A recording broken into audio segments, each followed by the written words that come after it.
Hello students, मेरा नाम है समर्थ जैन और आज मैं आप लोग कंप्लीट कोऑर्डिनेट ज्योमेट्री पढ़ाने वाला हूँ।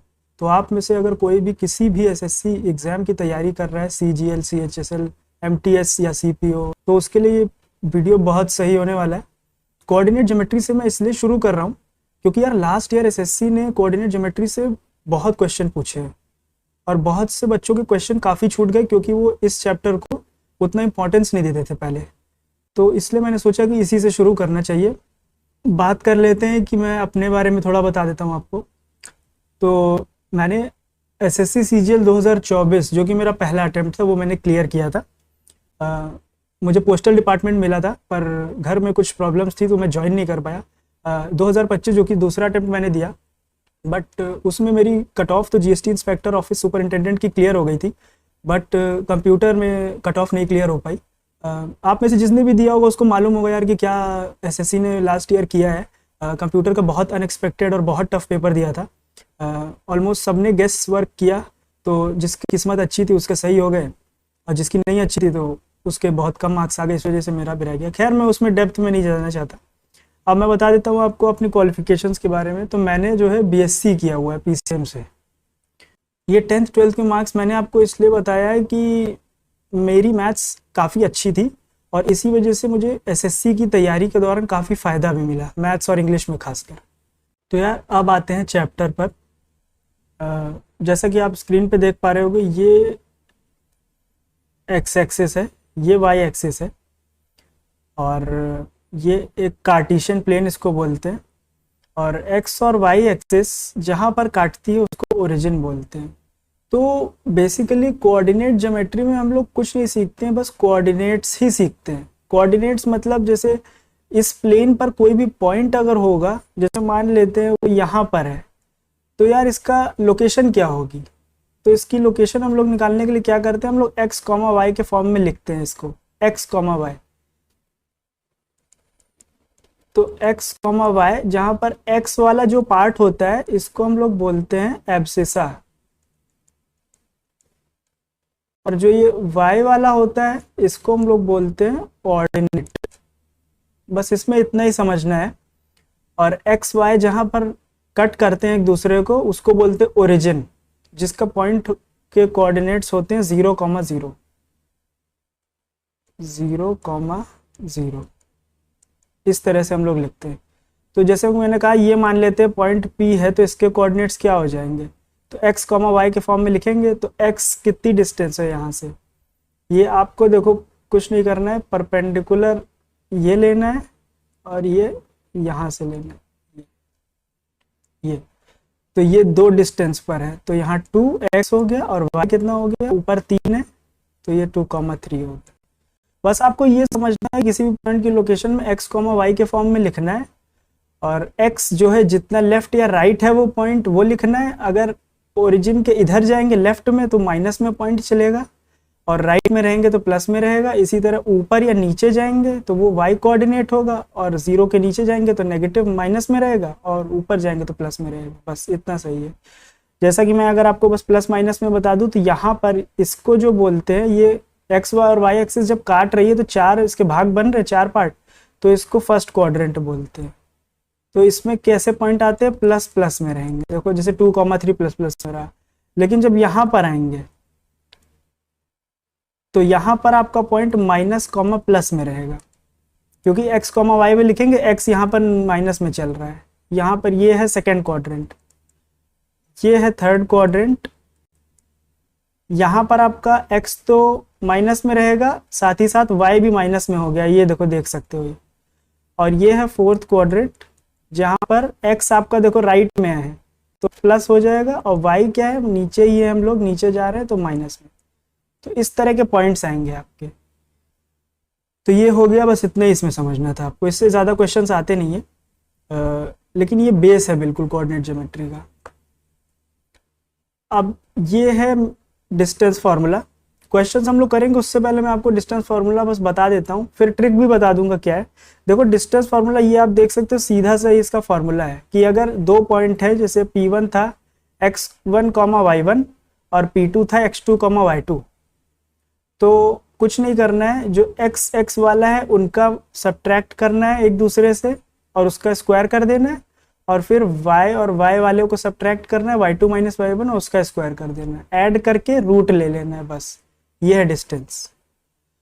तो इसमें कुछ नहीं समझना है, बस इतना सा ही फॉर्मूला है ये। अब मैं आपको इसकी ट्रिक बताने जा रहा हूँ, तो उससे पहले एक चीज बता देता हूँ कि आया कैसे।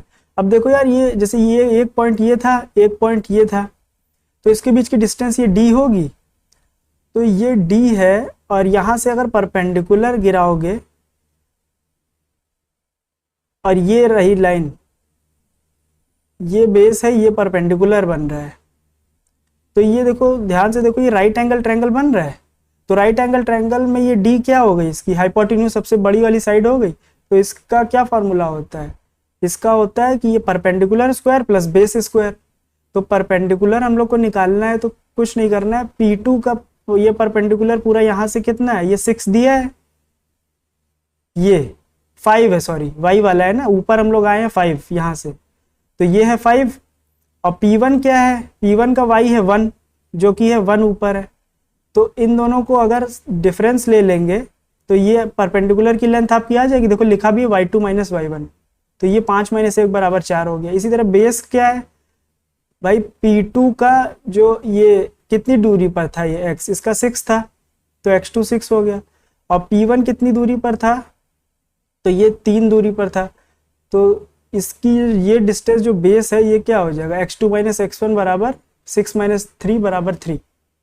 तो इससे आपको पता चला कि इसीलिए ये आया है, x2 माइनस x1 जो है ये बेस है, बेस का square plus y2 minus y1 ये है परपेंडिकुलर का स्क्वायर, और इसका रूट। मतलब सीधा सीधा ये है कि आपको जो है दो चीज दी है, तो उसमें आपको जब x2 माइनस x1 करोगे वो बेस है, y2 माइनस y1 परपेंडिकुलर है, तो बस उससे उन दोनों से मिलता हुआ तीसरा आपको ट्रिपलेट अगर याद है, पाइथागोरियन ट्रिपलेट जो आपको समझाया जाता है, तो आप सीधा डिस्टेंस फॉर्मूला निकाल सकते हो। अब मैं क्या करता है, इसमें शॉर्टकट लगाता सीधा, क्या कि मैंने देखा x1 y1 x2 y2 है, भाई गैप कितना आ रहा है जो कि मैं बता चुका हूँ, बेस और परपेंडिकुलर, तो ये 6 माइनस 1 5 आ गया, और 17 माइनस 5 12 आ गया, तो 5 और 12 के साथ कौन सा ट्रिपलेट बनता है भाई, 13 बनता है। ये इसको याद है वो फटाक से कर लेगा, नहीं याद है वो नहीं कर पाएगा, तो इसीलिए पाइथागोरियन ट्रिपलेट याद करना जरूरी है। अब मैं एक चीज और यही जल्दी से बता देता हूँ कि पाइथागोरियन ट्रिपलेट देखो रटना नहीं है, मैं तुम्हें याद भी करा देता हूँ। कोई भी देखो, एक तो ऑड नंबर का निकलता है, एक इवन नंबर का निकलता है, उसके तरीके होते हैं, मैं यहाँ पर तुम्हें बता देता हूँ। ऑड मतलब देखो विषम, और इवन मतलब सम। तो कोई भी संख्या हो तो उसका देखो पाइथागोरियन ट्रिपलेट कैसे तुम निकालते हो, जैसे 3 4 5 तो देखो सबको पता होता है ना, और इसके जो मल्टीपल होते हैं 6 8 10 वगैरह, पर फिर भी मैं तुम्हें बता देता हूँ कि आया कैसे। तो देखो ये विषम संख्या है ऑड, तो ऑड का देखो कैसे आएगा, कुछ नहीं करना है, तुमको 3 का स्क्वायर लेना है, ठीक है, और ये क्या आ गया 9। अब इसको दो भाग में डिवाइड कर देना है, कुछ नहीं भाई 9, एक बार -1/2 और एक बार क्या कर देना है +1/2, तो ये क्या आ गया 4, और ये आ गया 5, देखो 3 4 5 आ गया। इसी तरह दूसरा ऑड नंबर विषम संख्या ले लेते हैं, जैसे 5 ले लेते हैं, तो 5 का जिसको याद है 5 12 13 होता है, वो आया कैसे, कुछ नहीं करना है, 5 यहाँ लिख लेते हैं, 5 12 13। अब वो आया कैसे, 5 का स्क्वायर किया 25 आ गया, 25 को क्या किया, एक बार -1/2, क्या आ गया ये 24/2 12, और एक बार किया 25 +1/2, यह आ गया 13, देखो आ गया 25, अरे 5 12 13। तो इसी तरह आप सबका कर सकते हो, तो ये मतलब रटना नहीं है, फटाक से ये इस तरह भी आ सकते हैं। अब आते हैं उस पर कि अगर यार इवन संख्या है जैसे 4 6 8 10, तो तब कैसे करना है, ये मैं सोच रहा हूँ नेक्स्ट में बता दूं क्या, ये मैं तुम्हें यहाँ बता देता हूँ, ये नीचे बता देता हूँ, इसको मिटा के मैं नीचे बता देता हूँ, ठीक है, क्योंकि इधर शायद मिट जाएगा। तो अब देखो यहाँ पर ये है तुम्हारा, जैसे 6 का करते हैं, 6 8 10 आता है। अब देखो कैसे आता है, 6 का कुछ नहीं करना है, तुम्हें 6 का स्क्वायर लेना है, 6 का स्क्वायर आ गया 36, उसको क्या करना है, इस बार 2 से डिवाइड करना है 18, ठीक है, अब इसको क्या करना है, एक बार -2/2, तो क्या आ गया 16/2 8, और एक बार क्या करना है तुमको +2/2, तो क्या आ गया 10। देखो 6 8 10 आ गया। इसी तरह भाई जल्दी से मैं कर देता हूँ, 8 का बता देता हूँ। 8 का क्या आएगा, तो 8 का स्क्वायर किया, 8 का स्क्वायर हो गया 64, 64 हाफ किया तो आ गया 32। अब 32 को तुम्हें दो भागों में करना है भाई, 32 +2/2 और -2/2, तो 32 - 2, ये मैं दिखा रहा हूँ, देखो 32 - 2/2, और एक करना है 32 + 2/2, तो ये 32 - 2 आ गया 30/2 आ गया 15, और 32 + 2/2 आ गया 17, 8 15 17 आ गया। बहुत आसान है ये, इसी तरह सारे याद हो जाती है। तो अब बस इसी तरह हम लोग शॉर्टकट लगाएंगे डिस्टेंस फार्मूला का। एक तो फार्मूला है और मैंने बता दिया कि ट्रिपलेट याद है तो सीधा परपेंडिकुलर बेस मालूम है तो हाइपोटेन्यूज वही हो जाएगा आंसर। आते हैं अगले क्वेश्चन। अच्छा, ये डिस्टेंस फार्मूला खत्म हो जाता है। अब तुम्हें देखो मैंने इसी स्लाइड में दोनों चीज बता दी, एक तो मिड पॉइंट फार्मूला और एक सेंट्रॉइड फार्मूला। दोनों काफी मिलते जुलते। मिड पॉइंट देखो क्या होता है, 2 पॉइंट दिए रहेंगे और उनका बीच का मिड पॉइंट होता है, तो उसमें कुछ नहीं करना है। एक पॉइंट है x1 y1, एक पॉइंट है x2 y2, तो उसका मिड पॉइंट का क्या कैसे निकलेगा भाई, x1 + x2/2 कर देना है, y1 + y2/2 कर देना है, बहुत ईजी है। सेंट्रॉइड क्या होता है, देखो जहां पर ट्रायंगल्स के मीडियंस जो होते हैं, मीडियंस मतलब ये जो काटते हैं तो दो बराबर भाग में डिवाइड करते हैं उस साइड को, जैसे ये साइड और ये, इसको दो भागों में बराबर बटे होंगे तो ये मीडियन है। तो मीडियन जहां मिलते हैं उसको बोलते हैं सेंट्रॉइड। तो सेंट्रॉइड भी अगर निकालना है तुम्हें, और तीनों जो है ट्रायंगल की ABC x1 y1 x2 y2 x3 y3 दिया हुआ है, तो तुमको कुछ नहीं करना है, सारे x वालों को ऐड करना है। 3 है इसमें तो 3 से डिवाइड करना है, मिड पॉइंट में 2 थे तो 2 से डिवाइड कर रहे थे, और y में भी यही करना है, y1 + y2 + y3/3, बस कुछ नहीं करना है इसमें। अब आते हैं सेक्शन फॉर्मूला में। इससे भी काफी क्वेश्चंस आते हैं, और इसमें बस तुम्हें फार्मूला इसमें तो यार याद रखना पड़ेगा। देखो इसमें नॉर्मल सा फार्मूला है कि सेक्शन फार्मूला पहले बता देता हूँ। देखो दो तरीके के होते हैं सेक्शन, एक तो इंटरनल एक एक्सटर्नल। अब इंटरनल में क्या होता है, इंटरनल में 2 पॉइंट है A और B, इनसे जुड़ रही है एक लाइन सेगमेंट, तो इसको P काट रहा है, तो वो मान लेते हैं m/n के रेशियो में काट रहा है, तो इसको बोलते हैं इंटरनल डिवीजन, ठीक है, जो बीच में काटा है दोनों के बीच। और एक्सटर्नल में क्या होता है, P बाहर से काटता है, मतलब AB लाइन जोड़ोगे उसको एक्सटेंड करोगे बढ़ाओगे तो वहां P आएगा तुम्हारा। लेकिन एक चीज देखो, इसमें कंफ्यूजन नहीं करना है, कंफ्यूजन नहीं होना चाहिए। क्या है इसमें, जो रेशियो है वो सेम है, रेशियो m/n जो है वो AP/PB यहाँ पर भी है और यहाँ पर भी m/n, देखो वही मैंने बता दिया है, AP/BP है सेम m/n, तो इस तरह से ध्यान रखना है तुमको। अब इंटरनल डिवीजन है तो P का मान लो x1 y1 x2 y2 दिया है, तो P के x y कैसे निकालोगे, तो उसका फॉर्मूला सीधा सा होता है कि mx2 + nx1, मतलब m को किससे मल्टीप्लाई करोगे, इसके x वाले से, और n को मल्टीप्लाई करोगे इसके x वाले से, और अपॉन m + n कर दोगे। और y वाला कैसे निकलेगा, my2 my2, मतलब तुम समझ रहे हो, इसमें एक तरीके से क्रॉस प्रोडक्ट हो रहा है, रेशियो इधर है तो मल्टीप्लाई इधर वाले से करना है, तो बस इस तरह से तुम्हें याद रखना है। इसी तरह my2 + ny1 और अपॉन m + n, बस यही चीज सेम इसमें भी करनी है, बस इसमें प्लस की जगह माइनस हो जाएगा जो एक्सटर्नल डिवीजन है। इसमें mx2 - nx1 हो जाएगा अपॉन m - n, और my2 - ny1 upon m - n।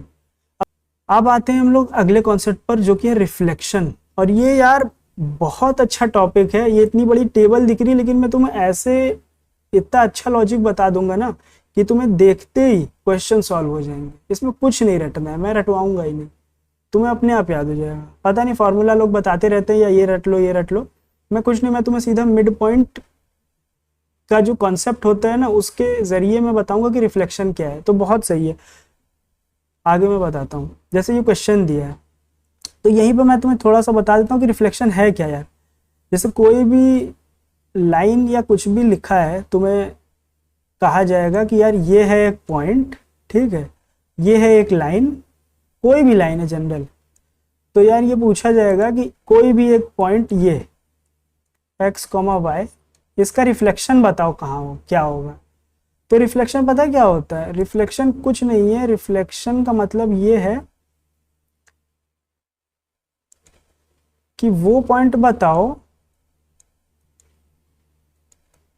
मान लेते हैं x1 y1 होगा, तो ये पॉइंट पता है क्या होगा, ये पॉइंट रिफ्लेक्शन यहाँ होगा इसका, और ये जो डिस्टेंस है ये बराबर होगी, बस तुम्हें ये समझना है। और ये तो परपेंडिकुलर होगा ही क्योंकि मिनिमम डिस्टेंस है। तो ये होता है रिफ्लेक्शन का मतलब। तो मिड पॉइंट का जो लॉजिक है बस उससे मैं तुम्हें सारे क्वेश्चन सॉल्व करा दूंगा। अब आते हैं क्वेश्चन पर सीधा। पूछा यार कि reflection of 5 3 -3 in the line y = 3। तो इसमें तुम्हें y = 3 दे दिया है, बस तुम्हें और कुछ मतलब ही नहीं रखना, y का देखना है बस। y = 3 दिया है, y = 3 दिया है, तो बस यहाँ क्या लिखना है तुम्हें, -3 जो कि इसका y था, और यहाँ क्या है y = 3 है, तो -3 से +3 गए, क्या हुआ +6 करना पड़ा। अब +6 इसमें भी कर दो तो क्या आ जाएगा, 9 आ जाएगा, और x तो वैसा ही रहेगा, तो 5,9 इसका आंसर आ गया, 5,9 इसका रिफ्लेक्शन होगा। देखो ये है आंसर, सीधा सा है, कुछ नहीं सोचना है। देखो कितना आसान था, मिड पॉइंट वाला जो मैंने कॉन्सेप्ट बताया था उसी से सब सॉल्व हो गया, ठीक है। और इस टेबल में भी मैं तुम्हें दिखा देता हूँ कि y = 3 मतलब पूछा गया था तुमको ये लाइन y = k, यही टाइप थी, हॉरिजॉन्टल लाइन होती है ये हॉरिजॉन्टल लाइन होगी, y = 3। मैं तुम्हें दिखा भी देता हूँ, y = 3 लाइन तुम्हें क्या होगी, हॉरिजॉन्टल लाइन होगी। ये तुम्हारी अगर ये एक्सिस है x और y एक्सिस, तो ये तुम्हारी ऊपर y 3 है, मतलब 1 2 3, तो ये मान लेते हैं, तो ये y = 3 लाइन होगी तुम्हारी, ठीक है, 3 2 1 0, तो ये होगी हॉरिजॉन्टल लाइन, ठीक है। तो वही मैं कह रहा हूँ कि ये दिखा है कि y = k, अगर लाइन का पूछा गया तो x y का क्या हो जाएगा।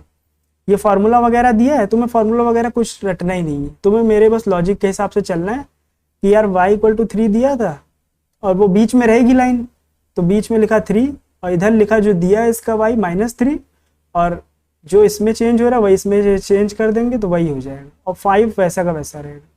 अगले क्वेश्चन पे आते हैं। Reflection of 5 - 3 in the line x = 3। अब यार x 3 दिया है तो पहली बात y सेम रहेगा, y रहेगा -3, ठीक है। x इसमें देखो ऑप्शन गलत है एक्चुअली, -3 भी ऑप्शन होना चाहिए था क्योंकि y नहीं चेंज होगा। x = 3 है, x = 3 बीच में लिख ली, लाइन बीच में रहेगी उन दोनों पॉइंट, और 5 ये है, तो 5 से 3 मतलब क्या हुआ, -2 हुआ, तो 3 में भी -2 कर देंगे तो आ जाएगा 1। तो बस तुम्हारा ये 1 x चेंज होगा, हाँ 1, -3 इसका आंसर हो जाएगा, सीधा सा।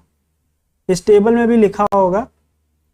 अच्छा वही फार्मूला है, फार्मूला मत याद करो, सीधा सा जो है कॉन्सेप्ट मैंने बताया तुमको। तो हम लोग शुरू करते हैं अगला कॉन्सेप्ट जो कि है स्लोप ऑफ अ लाइन। तो स्लोप ऑफ अ लाइन बहुत इजी कॉन्सेप्ट है, और एग्जाम पॉइंट ऑफ व्यू से तुमको देखो 3 फार्मूले हैं ये स्लोप के, m से डिनोट करते हैं हम लोग स्लोप को। तो एक तो देखो tan थीटा होता है, दूसरा ये होता है जो कि tan थीटा से ही आता है, मैं बता दूंगा अभी, और एक ये लाइन की इक्वेशन में से तुम जो है स्लोप कैसे डायरेक्ट बता सकते हो कि लाइन का स्लोप क्या है।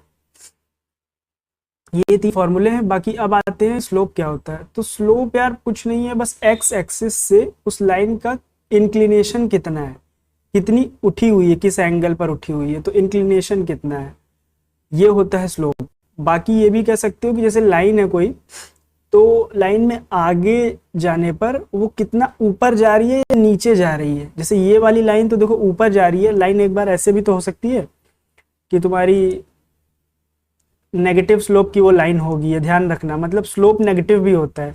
इस तरह की अगर लाइन हो गई ये, तो इसका तो यार ये थीटा एंगल बनाएगी ये एल लाइन, तो इसका स्लोप नेगेटिव होगा माइनस में, और इसका जो है पॉजिटिव में होगा, ठीक है। क्योंकि tan जो है सेकेंड क्वाड्रेंट में जो 90 से ज़्यादा आएगा ना, तो tan जो है नेगेटिव होता है, इसलिए माइनस में भी स्लोप होता है। ठीक है, तो वही मैं कह रहा था कि स्लोप क्या है, आगे जाने पर कितना ऊपर या नीचे जा रही है लाइन। तो देखो आगे जाने पर ये नीचे जा रही है और ये आगे जाने पर ऊपर जा रही है, तो उसी का रेशियो है तुम्हारा बेसिकली स्लोप। और बाकी देखो दो पॉइंट्स हमने लिए लाइन पर, x1 y1 x2 y2। तो जैसे मैंने डिस्टेंस फॉर्मूला में बताया था कि यार जब राइट एंगल एक बनता है ना, तो राइट एंगल जब बनता है तो ये जो परपेंडिकुलर है, एक तो पहली चीज़ ये जानो ये थीटा होगा, क्योंकि ये देखो ये लाइन और एक्स एक्सिस पैरेलल है, तो ये थीटा हो जाएगा करेस्पॉन्डिंग एंगल्स।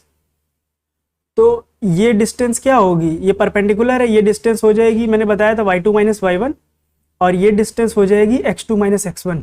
ठीक है, तो परपेंडिकुलर अपॉन बेस क्या होता है, tan थीटा ही तो होता है। तो वहीं से स्लोप का कॉन्सेप्ट आया कि m equals to tan theta, ये तुम्हें याद रखना है। और y2 minus y1 upon x2 minus x1 मैंने अभी तुम्हें बता ही दिया कि ये जो है ना ये होगा y2 minus y1, distance formula में हम लोग सीख चुके हैं, और x2 माइनस x1 ये होता है, तो tan थीटा बराबर यही तो होगा। तो दूसरा ये फार्मूला है। तो थीटा अगर दिया है तो तुम इससे निकालोगे स्लोप, अगर दो पॉइंट्स दिए x1 y1 x2 y2 तो तुम इस तरह से निकालोगे स्लोप। और अगर लाइन की इक्वेशन दी है कि जैसे ax plus B Y plus c, ये जनरल इक्वेशन होती है लाइन की, जैसे 2x plus 3y plus 5 is equal to 0, ये कोई जनरल लाइन है, तो उसका स्लोप क्या होगा माइनस a अपॉन बी, मतलब माइनस ऑफ x का कोएफिशिएंट जो कि है जैसे इस केस में 2, तो इसका स्लोप क्या आ जाएगा m equals to minus 2 upon 3, और b क्या है y का कोएफिशिएंट। ठीक है, तो दो कॉन्सेप्ट हैं जो मैं अभी बताता हूं कि अगर कोई दो लाइन पैरेलल है तो उनका स्लोप बराबर होगा। ठीक है, पैरेलल लाइंस का क्या होता है सीन कि पैरेलल लाइंस में m1 बराबर m2 होता है, दो लाइंस है तो उनके स्लोप बराबर होंगे क्योंकि उनका इंक्लिनेशन बराबर होगा, ये तो तुम्हें समझ में आ रहा है ना, पैरेलल होंगी दोनों, एक ही एंगल पर होंगी एक्स एक्सिस से, इसलिए m1 बराबर m2 होता है। और परपेंडिकुलर लाइंस हैं अगर दो, तो उसके स्लोप का जो प्रोडक्ट होता है m1 इंटू m2 वो बराबर होता है -1, या m1 बराबर क्या हो जाएगा -1 अपॉन m2, मतलब एक का स्लोप अगर m2 है तो उसको रेसिप्रोकल कर देना अपॉन 1 अपॉन और फिर माइनस लगा देना, वो m1 हो जाएगा। बस ये दो चीजें तुम्हें स्लोप में और याद रखनी है। अब आते हैं forms of equation of a line. अब यही मैं कह रहा था कि लाइन की इक्वेशन अब बताऊंगा मैं। तो इसमें देखो ये है तुम्हारी जनरल फॉर्म है, एक स्लोप इंटरसेप्ट फॉर्म है, जिसमें तुम्हें देखो नाम वही है जो दिया जाता है, तुम्हें स्लोप दिया रहेगा m और इंटरसेप्ट दिया रहेगा c। इंटरसेप्ट मतलब y इंटरसेप्ट होता है, अगर x इंटरसेप्ट ना लिखा हो तो उसको y इंटरसेप्ट मानते हैं। और y इंटरसेप्ट कुछ नहीं है, जब y एक्सिस को जहां पर वो लाइन काटती है वही y इंटरसेप्ट होता है जो कि c है। ठीक है, और स्लोप ये है, तो कोई भी लाइन तुम्हें अगर स्लोप और इंटरसेप्ट दिया हो तो y equal to m x plus c तुम्हें लिख देना है, बस वही लाइन की इक्वेशन हो जाएगी। जनरल इक्वेशन में तुम्हें अभी बता ही चुका हूँ x plus B Y plus C is equal to 0। फिर क्या है स्लोप पॉइंट फॉर्म। अब स्लोप के साथ इंटरसेप्ट की जगह एक पॉइंट दे दिया है लाइन पर, देखो मैंने फिगर में भी बता दिया है कि स्लोप दिया और एक पॉइंट दिया है, तो कैसे निकालोगे, x1 y1 पॉइंट्स दिए हुए हैं तो y माइनस y1 लिखोगे बराबर m slope x minus x1 की जो दिया होगा वो लिख दोगे, तो ये इक्वेशन तुम्हारी हो जाएगी स्लोप इंटरसेप्ट फॉर्म। ठीक है, अब आते हैं अगले पॉइंट पर, 2 पॉइंट फॉर्म। 2 पॉइंट फॉर्म का जो इक्वेशन है वो मैं तुम्हें नीचे लिख दे रहा हूं सही से, y माइनस y1, ये पता है स्लोप पॉइंट से ही आई है, मैं तुम्हें पिछले वाले से अगला बता देता हूँ कैसे आई है। m की वैल्यू मैंने बताई थी, जब दो पॉइंट दिए हो तो कैसे m निकालते हैं स्लोप, वो होता है y2 minus y1 upon x2 minus x1, ये होता है। तो बस m की जगह रखा और यहां पर x माइनस x1 लिख दिया। ठीक है, तो ये जो 2 पॉइंट फॉर्म है स्लोप पॉइंट फॉर्म से ही आया हुआ है।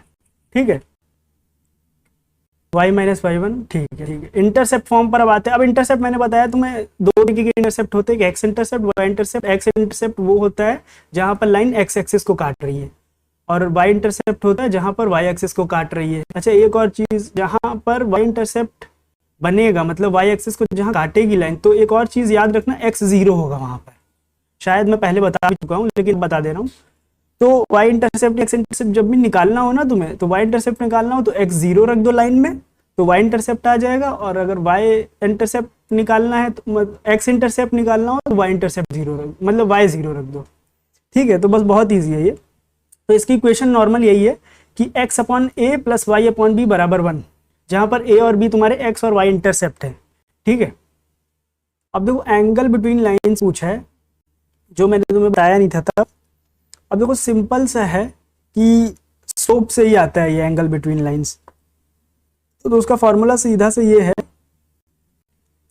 tan थीटा बराबर होगा, जो थीटा ये वही है एंगल बिटवीन लाइंस। ठीक है, तो वो तुम्हारा हो जाएगा एक तो m1 माइनस m2, स्लोप का डिफरेंस ले लोगे, और अपॉन 1 प्लस m1 m2, ये तुम्हारा हो जाता है tan थीटा, और थीटा जहां पर एंगल बिटवीन लाइंस है तो यही लगा देते हैं। इसका स्लोप क्या है, इसका है स्लोप 2, और इसका स्लोप क्या है, माइनस ए अपॉन बी करेंगे तो -3/1, मतलब -3 है इसका स्लोप।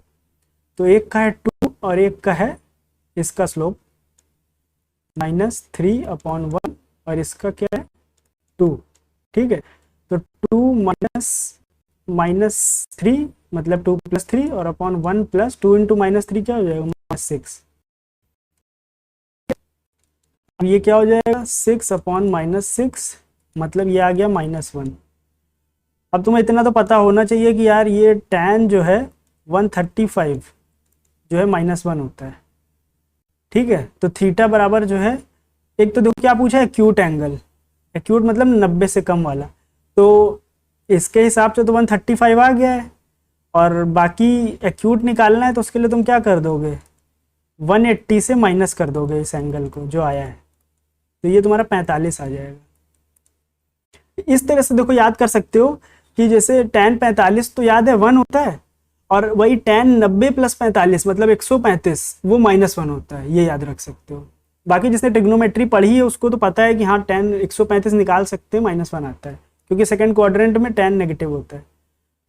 तो बहुत अच्छा कॉन्सेप्ट है। कोलिनियरिटी जब भी आ रही है तो तुम्हें कुछ नहीं करना है कि एक बीच का पॉइंट ले लेना है, और उससे दो ए और सी दिया है, जैसे बी लिया, और ए बी और बी सी का स्लोप निकाल देना है, और वो पता है क्या होगा, वो बराबर आ जाएगा, जिस वजह से ये कोलिनियर हो जाएगा। कोलिनियर का मतलब होता है एक ही लाइन पर तीनों पॉइंट लाई कर रहे हैं, ये कहना चाह रहा है कि ए भी इस पर ही होगा, कहीं बी भी होगा इस पर ही, और सी भी कहीं इस पर ही होगा। तो ये प्रूफ करने के लिए यही करते हैं हम लोग कि स्लोप ऑफ ए बी बराबर क्या लिख देते हैं, स्लोप ऑफ बी सी। तो इसका स्लोप क्या हो जाएगा, 1 - 2 अपॉन -2 - x, और इसमें बी सी का स्लोप क्या हो जाएगा, -3 - 1 अपॉन 6 - -2। तो ये तुम्हारा हो गया -1/2 - x बराबर -4/6 + 2 8, 1 ज़ा 2 ज़ा, माइनस माइनस देखो कैंसिल यहाँ कर दे रहे हैं, क्रॉस मल्टीप्लाई करेंगे तो क्या आ जाएगा, ये 2 से 1 मल्टीप्लाई होगा 2 आ जाएगा, और यहाँ पर 2 - x, तो x बराबर क्या आ गया, ये तो 2 से 2 कर गया, x बराबर आ गया 0। इसका मतलब 0 आएगा, इसका मतलब ये ऑप्शन सारे गलत हैं, और x की वैल्यू 0 आएगी। एक बार मैं भी रीचेक कर लेता हूँ, ए बी का स्लोप बराबर होगा बी सी के स्लोप के, तो ए बी का स्लोप क्या है, 1 y2 - y1 मतलब 1 - 2 अपॉन -2 - x। ओके, देखो यहाँ पर मैंने माइनस नहीं लिया, ठीक है, देखो जरा सी गलती हो जाती है, तो ये देखो प्रोडक्ट जब होगा तो यहाँ -2 आएगा। ठीक है, तो x बराबर क्या आ जाएगा, x बराबर माइनस, देखो x इधर आएगा तो +x हो गया, -2 इधर आएगा तो -2, मतलब x बराबर हो जाएगा -4। सही है, ऑप्शन सही है। ठीक है, अब कह रहा है कि सॉल्व करना है 1 2 3 इक्वेशन दी हैं, वो भी इसमें z भी आ गया है 3 वेरिएबल्स में। ये रिसेंट बहुत अच्छे सवाल है, मतलब करना इसमें कुछ नहीं, लेकिन पैनिक हो जाता है लोगों का, लोग पैनिक में आ जाते हैं, गड़बड़ करने लगते हैं। अब इसको सॉल्व करने अगर तुम बैठोगे ना तो बहुत टाइम लगेगा, तो सॉल्व नहीं करना है, इसमें कुछ नहीं करना है भाई, चारों में से एक ही ऑप्शन होगा जो तीनों को सेटिस्फाई करेगा, बस इतना ध्यान रखना है। तो देख लो तुम कौन सा लगाना है। ए चेक किया, 7 5 1 है तो यहाँ रख लिया, 7 + 5 + 1 13 आया, ये ए तो नहीं होगा। अब देखो बी क्या है, 7 2 3, 7 2 3 रखा, तो 7 2 9 मैं रख लेता हूँ, 7 5 1 रखा तो गलत आया, 7 2 9 रख, 7 2 3 रखा तो क्या आ गया, 7 2 9 3 12, तब भी नहीं आया, 15 आना है। अब कह रहा है 2 5 3, 2 5 7 3 10 आएगा, वो भी नहीं होगा। अब क्या होगा, 7 5 12 3 15, ये डी वाला ही बस सेटिस्फाई कर रहा है। पहली इक्वेशन से ही हमको आंसर आ गया कि डी ही वाला है, क्योंकि पहली इक्वेशन को तो सॉल्व करेगा, तीनों इक्वेशन को एक ही पॉइंट सेटिस्फाई करेगा, बाकी दो को भी देख सकते हो ये करेगा सेटिस्फाई। तो इसमें बस यही करना है इन तरह के क्वेश्चनों में। अब फिर वही पूछा है तो तुमको कुछ नहीं करना है, सीजीएल 2024 में आया, तुमको बस ABCD सेटिस्फाई करा देने, आंसर आ जाएगा सीधा। अब आते हैं सिस्टम ऑफ लीनियर इक्वेशन में। इसमें हम लोग को बस इतना सीखना है कि यार 3 तरीके के केसेस बनते हैं जब भी हम लोग सोल्यूशन देखते हैं लाइनों का। तो वो 3 क्या क्या बनते हैं कि देखो, या तो 2 लाइन इंटरसेक्ट करेंगी एक पॉइंट पर, तो इंटरसेक्ट करेंगी तो उसके लिए जो है केस बनता है, ये बनता है A1/A2 not equal to B1/B2। ये जनरल इक्वेशन ऑफ लाइन है, उसी से लिखा हुआ है। और ये आया कैसे, मैं जल्दी से बता देता हूँ। ये देखो इंटरसेक्ट कर रही है तो स्लोप क्या होगा, बराबर होगा, कभी नहीं हो सकता बराबर, पैरेलल का ही स्लोप बराबर होता है। तो अगर स्लोप बराबर नहीं होगा तो ये पहली लाइन है, ये दूसरी, ये पहली लाइन है, ये दूसरी लाइन है, स्लोप अगर इसका निकालें उस तरह से -A/B से, तो स्लोप क्या आ जाएगा, M1 क्या आएगा, -A1/B1, और M2 क्या आएगा, -A2/B2। अब मैंने बोला इंटरसेक्ट कर रही हैं तो स्लोप जो है बराबर तो होंगे नहीं, तो M1 नॉट बराबर M2 रख दो, तो इससे क्या आ गया, -A1/B1, ये नहीं बराबर होगा -A2/B2 के। अब माइनस तोड़ गया तो इससे क्या आया, A2 अगर इधर ले जाए, B1 इधर ले आए, तो क्या आ गया, A1/A2, ये नहीं बराबर होगा B1/B2 के। तो बस देखो ये वहीं पर आ गया तुम्हारा, ये जो दिया था तो इसी से आया है बस। अब अगला केस क्या बनता है, नो सोल्यूशन का। नो सोल्यूशन का मतलब देखो, अगला केस क्या बनता है, नो सोल्यूशन का। नो सोल्यूशन का मतलब कोई सोल्यूशन नहीं है। और पैरेलल लाइन, देखो लॉजिक लगाओगे तो समझ में आ जाएगा। नो सोल्यूशन कब होगा, कोई सोल्यूशन कब नहीं होगा, जब पैरेलल होंगी लाइन। जैसे रेलवे की पटरी होती है यार, वो कभी मिलती नहीं है ना, तो इसलिए सोल्यूशन उसका नहीं होगा। इसको हम लोग इनकंसिस्टेंट भी बोलते हैं। और अगर सोल्यूशन मिलता है, मतलब लाइन काटती है एक दूसरे को, तो हम लोग बोलते हैं कंसिस्टेंट। ठीक है, तो नो सोल्यूशन में क्या होगा, पैरेलल होंगी दोनों लाइन। और पैरेलल का मैं तुम्हें पहले ही बता चुका हूँ क्या होगा, स्लोप बराबर होगा। तो उसी से आया है ये कि A1/E2 बराबर B1/B2 होगा। लेकिन इसका जो C1/C2 का रेशियो होगा ना, ये नहीं बराबर होगा, ये ध्यान रखना इसमें। अब देखो लिखा भी है पैरेलल है, नेवर मीट। ठीक है, अब एक और सोल्यूशन है कि भाई या तो यूनिक एक सोल्यूशन बने, एक ये हो सकता है कि यूनिक सोल्यूशन बने, एक होता है नो सोल्यूशन, पैरेलल हो गई, और एक है इनफाइनाइट सोल्यूशन। तो इनफाइनाइट का मतलब क्या, एक के ऊपर ही दूसरी लाइन है, तो दोनों लाइन समझ लो बराबर ही है। तो उसका क्या हो जाएगा, उसका तीनों का रेशियो बराबर हो जाएगा, A1/A2 बराबर B1/B2 बराबर C1/C2, बस इतना ही है। तो लाइंस तुम्हारी इस तरह की भी हो सकती है, जैसे एक दिया 2x + 3y बराबर 6, और एक लिख लो 4x + 6y बराबर 12।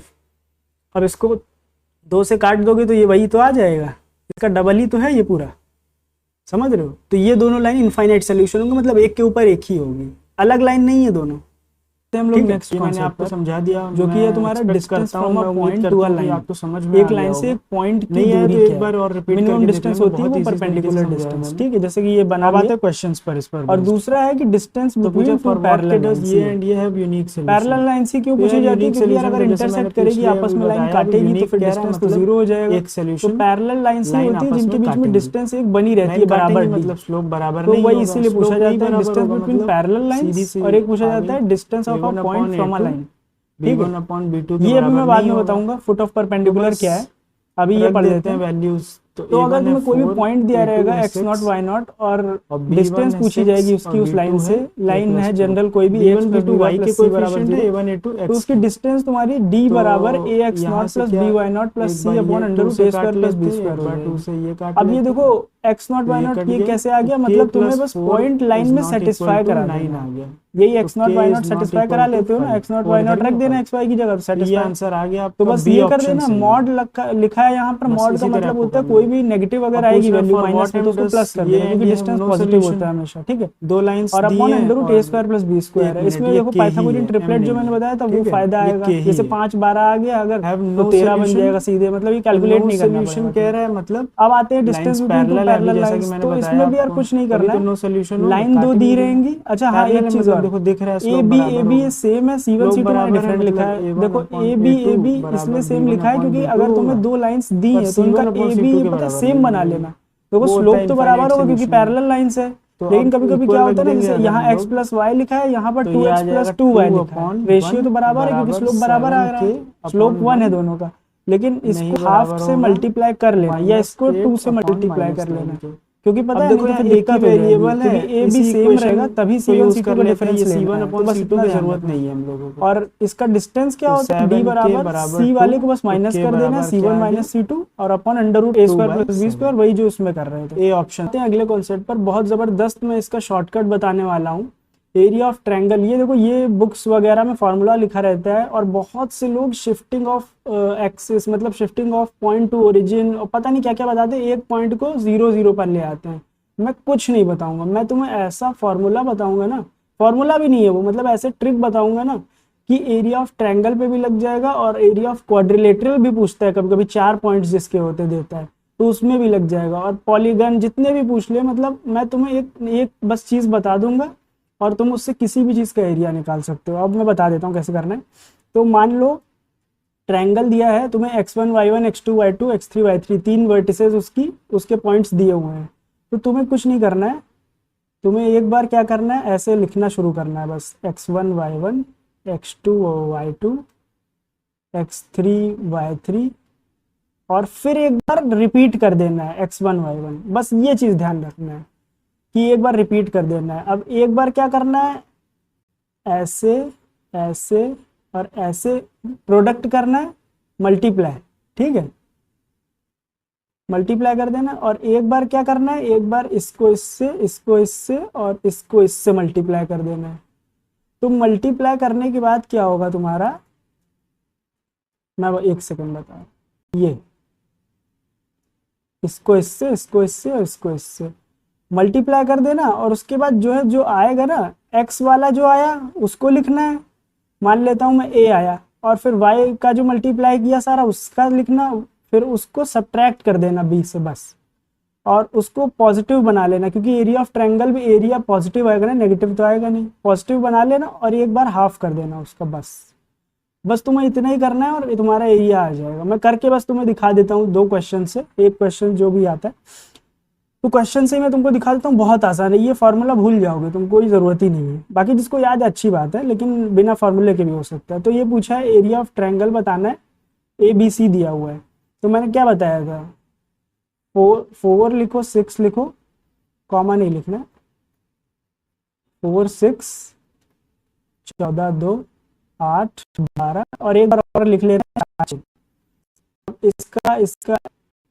मल्टीप्लिकेशन कर लेना, क्या आएगा 4 2 8 14 इंटू 2 क्या आ गया, ये 12 कैसे हो गया, अच्छा 12 ही है, 14 इंटू 12 क्या आ जाएगा भाई, 14 इंटू 10 140 प्लस 28 168, ठीक है, प्लस 8 6 48, ये लिखा, ये मल्टीप्लाई कर करके ऐड कर लिया, फिर माइनस इस वाले को मल्टीप्लाई कर लेते हैं, ये वाले, तो 6 इंटू 14 क्या आ जाएगा तुम्हारा 84 प्लस 8 दूनी 16 प्लस 12 चौके 48, बस, और यहाँ हाफ लगा देना है, बस ये मॉड लगा दे रहा हूँ ताकि पॉजिटिव लेना बस। तो ये क्या आ गया 168 प्लस 48 216 216 8 224 माइनस 84 प्लस 16 100 और 148, दो कितना आसान हो गया तुम्हारे लिए ये। अब ये बस माइनस किया तो क्या आ गया 124 और 24 76 आ गया। हाफ ऑफ 76 क्या होता है 38। हमारा आंसर आ गया बी। तो देखा कितनी आसानी से निकल गया, बहुत जल्दी होता है सॉल्व। अब आते हैं अगले कॉन्सेप्ट पर जो कि है एरिया ऑफ क्वाड्रिलेटरल। अब जैसा कि मैंने तुम्हें बताया था एरिया ऑफ ट्रायंगल से ये भी लग जाएगा, बिल्कुल सेम ऐसे ही लगता है। इसमें तुम्हें बस 4 पॉइंट्स दिए रहेंगे ए बी सी डी, तो तुम्हें ऐसे लिख लेना है x1 y1 x2 y2 x3 y3 x4 y4 और एक बार फिर से जो मैंने बोला था रिपीट करने को x1 y1। बस एक बार ये प्रोडक्ट लेना है, 4 प्रोडक्ट इनको ऐड कर लेना है, फिर एक बार ये प्रोडक्ट लेने हैं, इनको ऐड कर लेना है, फिर जो है ए मान लो उसका आ गया बी इसका, तो ए माइनस बी पॉजिटिव किया और फिर हाफ कर दिया। बस इससे आ जाएगा तुम्हारा इसमें भी आंसर। तो देखो ट्रायंगल में भी काम आ रहा है, क्वाड्रिलेटरल में भी काम आ रहा है। अब जैसे ये क्वेश्चन दिया है हम लोग को, तो करके दिखा देता हूँ मैं सीधे। पॉइंट्स तुम्हें बस लिख लेना है सीधे सीधे 6 माइनस 3 माइनस 4 माइनस 2 3 1 5 0 और एक बार और फिर से पहला वाला पॉइंट लिख लेना है बस। अब ये प्रोडक्ट ले लेते हैं एक बार और एक बार लिख लेते हैं 6 दूनी माइनस 12, माइनस के साथ साइन के साथ लिखना है, फिर माइनस 4 इंटू 1 माइनस 4, 3 इंटू 0 मतलब 0 और 5 इंटू माइनस 3 मतलब माइनस 15, ये लिख लिया। और माइनस अब ये प्रोडक्ट कर लेते हैं, ये माइनस 4 माइनस 3 प्लस 12 हो गया और ये minus 2 into 3 minus 6, 1 into 5 plus 5 और ये 0 इंटू कुछ भी 0 आ गया। बस ये हो गया, इसको पॉजिटिव किया और हाफ लगा दिया बस। तो ये क्या आ गया 12 4 16 और 15 31 माइनस 31 और माइनस 12 में से 6 गया 6 6 5 फिर से 11, तो ये आ गया 11। ठीक है, पॉजिटिव कर लेना। तो ये आ गया 42 42 प्लस में आ गया हाफ 21 यूनिट्स आ गया स्क्वायर यूनिट्स आंसर तुम्हारा सीधा सीधा। तो देखा उसी फॉर्मूले से तुम्हारा मतलब इसी जो मैंने लॉजिक बताया था इसी से तुम्हारा ये भी सॉल्व हो जा रहा है। तो अब तुम्हें दो दो चीज़ें नहीं याद रखने की ज़रूरत है, या फार्मूला इसका भी जो इतना लंबा चौड़ा बन रहा है ये कुछ नहीं याद रखने की ज़रूरत है। सर्कल पर कोऑर्डिनेट ज्योमेट्री में सर्कल के भी कुछ क्वेश्चन आते हैं, इक्वेशन बेस्ड की उसकी इक्वेशन वगैरह। तो ये मैं तुम्हें दिखा देता हूँ क्या है। तो ये तुम्हारा फॉर्म्स ऑफ इक्वेशन है, इसमें मैं तुम्हें एक दो इक्वेशन से सारी बता दूंगा, सारी रटनी नहीं है तुम्हें। एक होता है यार जनरल फॉर्म, जिसकी इक्वेशन ये इतनी लंबी चौड़ी दिख रही है, ये इसी से आई है।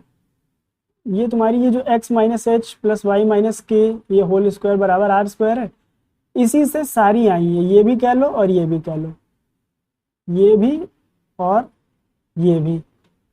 ठीक है, क्यों? क्योंकि देखो अब देखो इसमें क्या दिया सेंटर फॉर्म, मतलब कोई भी सर्कल का अगर तुम्हें सेंटर दिया है, ये मैंने बनाया भी है, h कॉमा के उसका सेंटर है और r रेडियस है, तो तुम्हारी इक्वेशन क्या हो जाती है x minus H whole square plus Y minus K whole square बराबर आर स्क्वायर।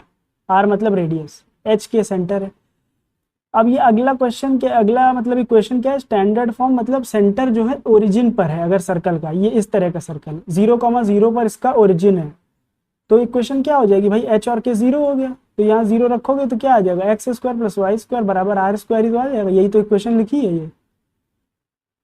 ठीक है, अब इसी तरह ये वाली जो इक्वेशन है लंबी चौड़ी है, इसी से आई है। कैसे कि यार देखो जब इसको खोलोगे तो X square plus H square minus 2hx Y square plus K square minus 2ky इस तरह का बनेगा। तो ये बस उसी को खोल के बना दिया गया है। इसको मैं तुम्हें अगले पेज पे प्रॉपरली बता देता हूँ चीज़ें कैसे आई हैं। ये जैसे लिखा हुआ है एक्स स्क्वायर प्लस ये इक्वेशन दी है तुम्हारी X square plus Y square plus 2gx plus 2fy plus c बराबर 0, ये दी है। अब इसको हम वही फॉर्म में बना रहे हैं जो एक इक्वेशन से मैंने तुम्हें बताया है सारा। तो इसको अगर होल स्क्वायर में बनाना चाहें हम लोग, तो यहाँ एक्स स्क्वायर ये 2gx है, तो ये x माइनस जी का होल स्क्वायर बना दिया अब इसमें एक्स्ट्रा क्या आएगा, प्लस जी स्क्वायर, तो एक बार माइनस जी स्क्वायर कर दे क्योंकि जी स्क्वायर तो इसमें था नहीं। अब इसी तरह y और ये 2fy दिया है वाई स्क्वायर, तो इसको भी होल स्क्वायर में बना दें अगर, y माइनस एफ का होल स्क्वायर, तो इसमें वाई स्क्वायर आएगा माइनस 2fy आएगा, और एफ स्क्वायर एक आएगा वो है नहीं तो माइनस एफ स्क्वायर कर लेते हैं, प्लस सी दिया था, ये तो कांस्टेंट टर्म है, ये लिख दिया एज इट इज। अब इसको अगर उसी फॉर्म में बनाएं, x minus g whole square plus Y minus f whole square बराबर क्या हो जाएगा, g square plus f square minus c, ये आ जाएगा, सारा राइट लेगा बाकी। अब ये देखो ये वाली इक्वेशन जो है ये मैं लिख रहा हूँ फिर से, जो मैंने बताया था जिससे आई है ये, तो x minus H whole square plus Y minus K whole square बराबर आर स्क्वायर। अब इसमें मैंने तुम्हें क्या बताया था, आर रेडियस है, तो बस इस तरह की इक्वेशन जब दी रहेगी ये जो ये वाली है, तो इसमें तुम्हारा रेडियस पता है क्या होगा, यही हो जाएगा, आर स्क्वायर बराबर ये रख दोगे तो आर इससे क्या आ गया, आर बराबर आ गया under root g square plus f square minus सी।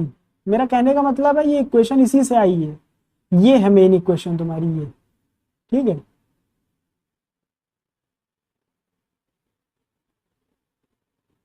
अरे यार ये अंडू नहीं हो रहा है, चलो ध्यान रखना ये स्क्वायर है, ठीक है, ये है तुम्हारी मेन इक्वेशन, इसी से सब आई है। अब यहाँ h और k सेंटर था मैंने बताया था, तो यहाँ पर क्या, यहाँ g लिखा है f लिखा है, तो इसीलिए तुम्हारा, अच्छा नहीं ये प्लस था, सॉरी ये यार प्लस होगा, ध्यान नहीं दिया मैंने, x प्लस जी होल स्क्वायर, ठीक है। तो इसमें तुम्हारा क्या आ जाएगा, ये माइनस था, तो सेंटर तुम्हारा यहाँ पर क्या था, सेंटर था तुम्हारा h कॉमा k। अब इसमें सेंटर क्या हो जाएगा, अगर इसी से कंपेयर करें तो इसका सेंटर हो जाएगा तुम्हारा माइनस जी कॉमा माइनस है, बस। तो इस तरह की इक्वेशन जब दी होगी ना तुम्हें तो ध्यान रखना इस तरह, बस और कुछ नहीं है ज़्यादा। तो जनरल फॉर्म हो गया तुम्हारा, उसी से आया है सेंट्रल फॉर्म से, और स्पेशल फॉर्म है जिसमें ओरिजिन होता है सेंटर पर, वो भी इसी से आया है। एक होता है तुम्हारा डायमेट्रिक फॉर्म, इसको तुम्हें ध्यान रखना पड़ेगा, कुछ नहीं है, अगर एंड पॉइंट्स तुम्हें दिए हैं x1 y1 और x2 y2, तुम्हें ये सर्कल है और ये डायमीटर है, तो इसके जो ये पॉइंट्स हैं ये और ये दिया हुआ है x1 y1 और x2 y2, तो बस तुम्हें जो है इक्वेशन ये हो जाएगी तुम्हारी, क्या हो जाएगी, x minus x1 into X minus x2 plus Y minus y1 into Y minus y2 बराबर 0। बस इतना ध्यान रखना, दो चीज़ें, सेंट्रल फॉर्म और डायमेट्रिक फॉर्म, बाकी दोनों तो आ जाएंगे इससे। Find the equation of sphere. अब तो यार परेशान होने वाली कोई बात नहीं है, जैसे सर्कल, मैंने सर्कल के बाद इसीलिए तुम्हें स्फीयर बताया, भाई स्फीयर भी तो यार सर्कल ही होता है, 3D में कह लो बस, सर्कल 2D में होता है, स्फीयर 3D में ही सर्कल होता है। सर्कल को अगर एक वर्टिकल एक्सिस पर घुमा दिया जाए तो स्फीयर ही तो बन जाएगा। तो यार स्फीयर का जो इक्वेशन है ना वो बहुत आसान है, जैसे तुम्हें सर्कल की मैंने बताई ना कि अगर एच के सेंटर है तो तुम्हारा x minus H whole square plus Y minus K whole square बराबर आर स्क्वायर हो जाएगा।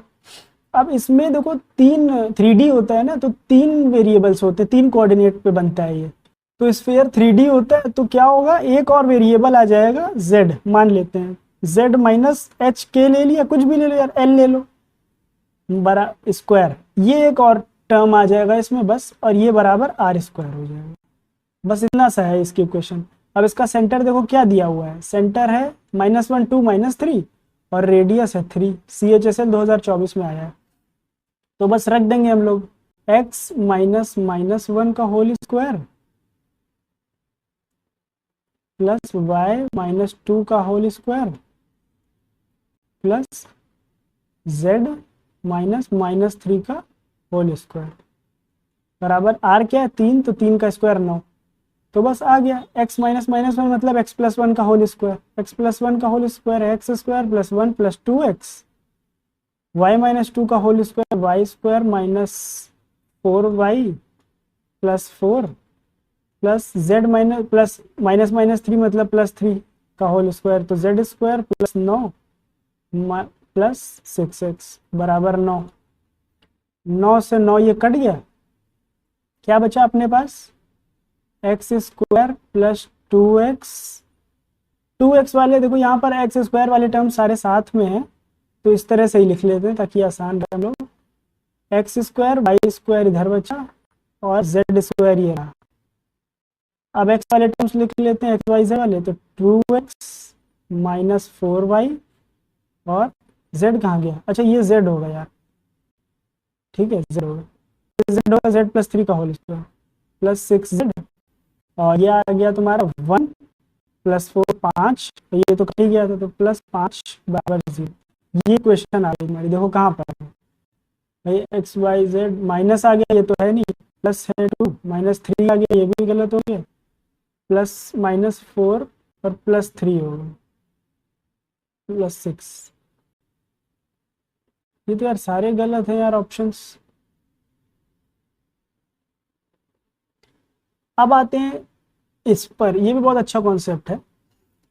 तुम्हें जो है इन सेंटर, ऑर्थो सेंटर और सरकम सेंटर बेस्ड क्वेश्चन भी कोऑर्डिनेट ज्योमेट्री में पूछे जाते हैं। तो मैंने इसमें तुम्हें इस तरह से बहुत अच्छे में बता दिया ना, अच्छे तरीके से, तो इससे तुम्हें बहुत अच्छे से याद हो जाएगा चीज़ें। अब इन सेंटर का तो देखो सीधा सा फॉर्मूला होता है कोऑर्डिनेट ज्योमेट्री में, ये होता है, ये आई जो होता है ये तुम्हारा ये हो जाता है, अगर कोई ट्रायंगल दिया है और ये तुम्हारा ए बी सी है, ठीक है, ये जो साइड है ए, ये बी और ये सी हो जाएगी, मतलब ए के ऑपोजिट, ए के उल्टे में ए, बी के उल्टे में बी और सी के उल्टे में सी साइड है, ठीक है, और ये इन सेंटर है, और ये ए बी सी के तुम्हें पॉइंट दिए रहेंगे x1 y1 x2 y2 और x3 y3। तो तुम्हारा ये जो इन सेंटर होगा इसका सीधा सा फॉर्मूला होता है ये a into x1 plus b into x2 plus c x3 upon a plus b plus c. ये मैं तुम्हें लिख के भी दिखा दे रहा हूँ, ये x1 y1 है,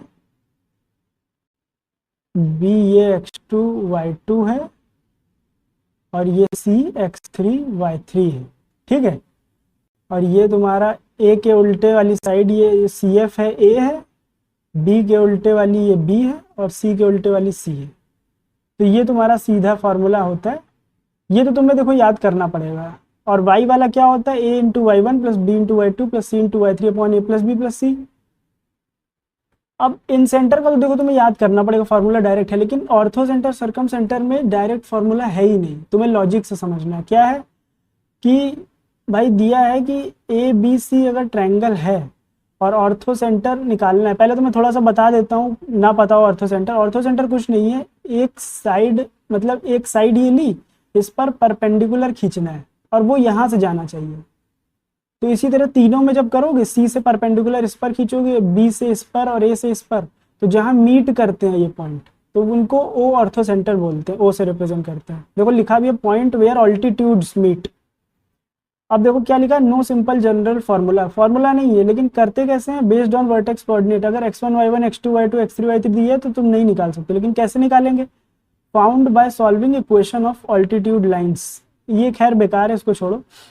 अब तुम्हें स्पेशल ट्रायंगल ही दो दिए रहेंगे और उन्हीं का ऑर्थो सेंटर वगैरह पूछा जाएगा और सरकम सेंटर भी, क्योंकि उन्हीं का डायरेक्ट पता होता है।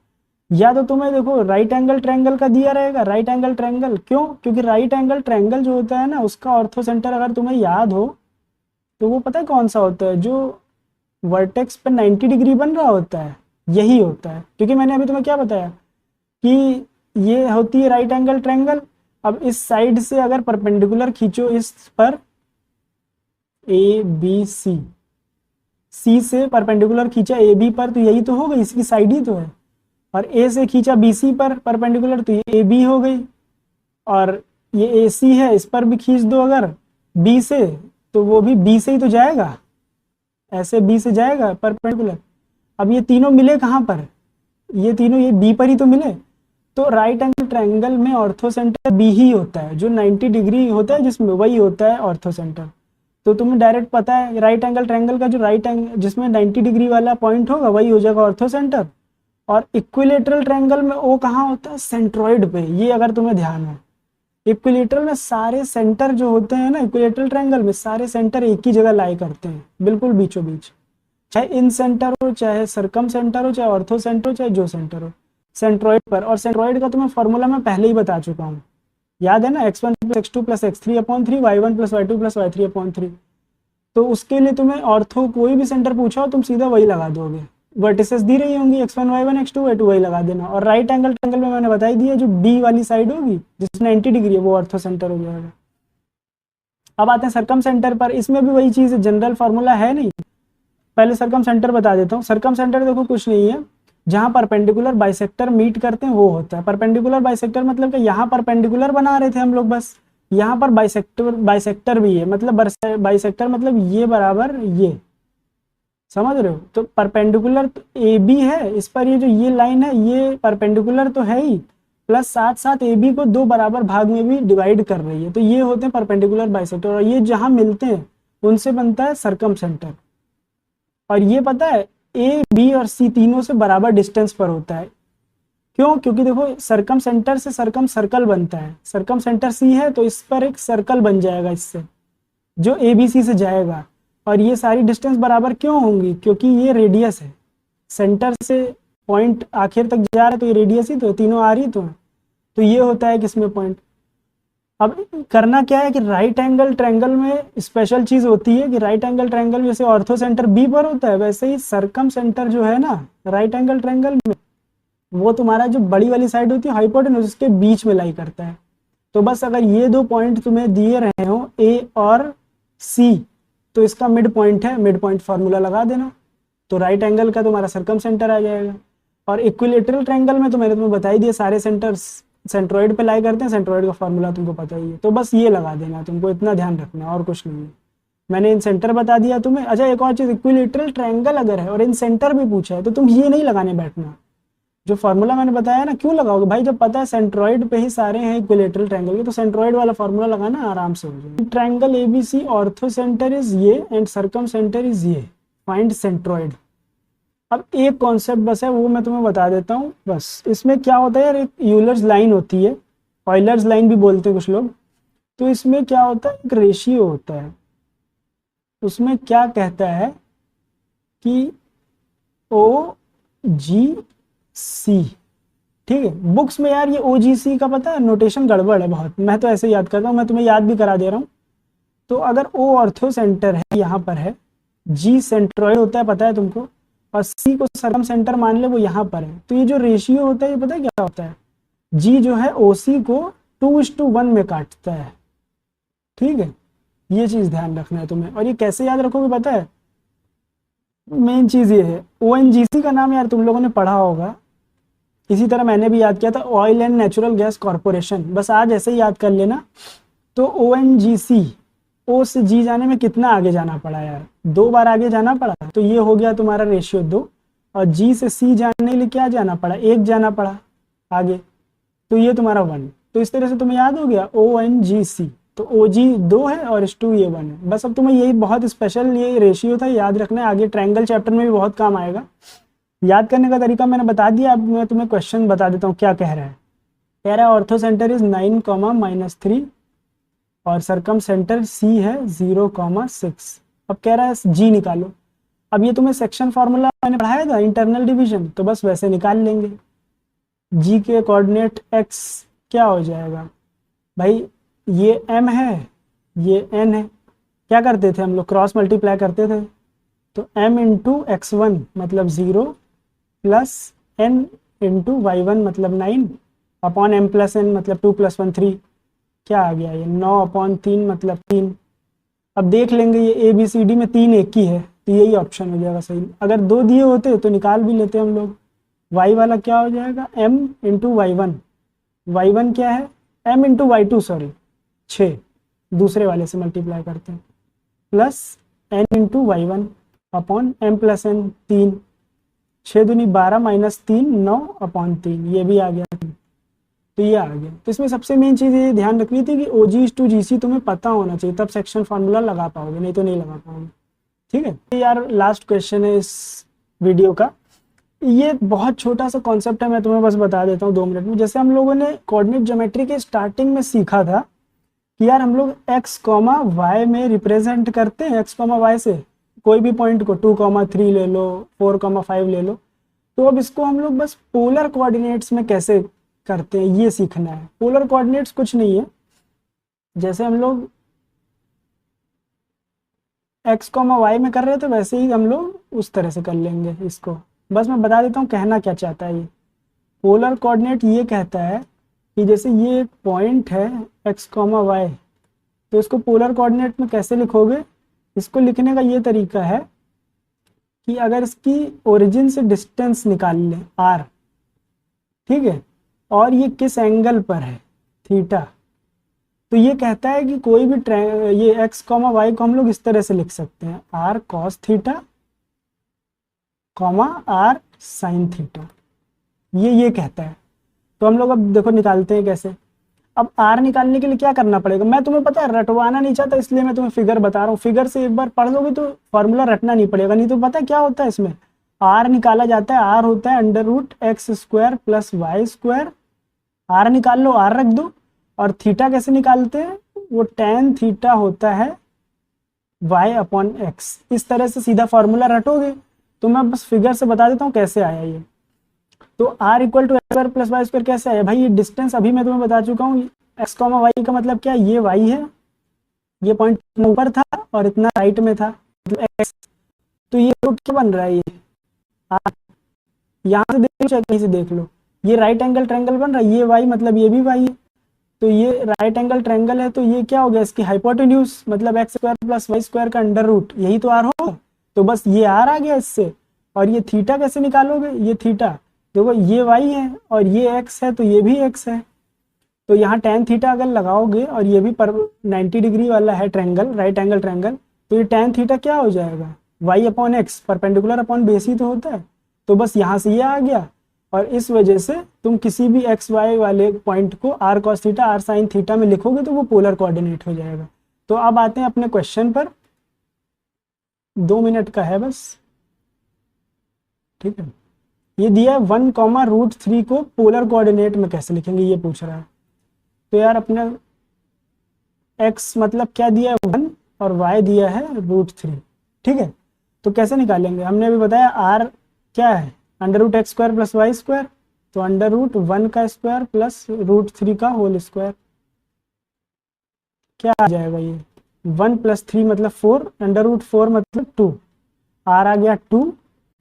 और tan थीटा के लिए क्या है, tan थीटा बराबर y अपॉन एक्स, तो y क्या है √3 और x है 1, तो tan थीटा बराबर आ गया √3, √3 कब होता है थीटा मतलब 60 डिग्री आ गया। तो बस पॉइंट क्या आ गया, बताया था मैंने r cos theta r sin theta, मतलब 2 cos 60, 2 sin 60, ये तुम्हारा आंसर आ गया, ये ए ऑप्शन।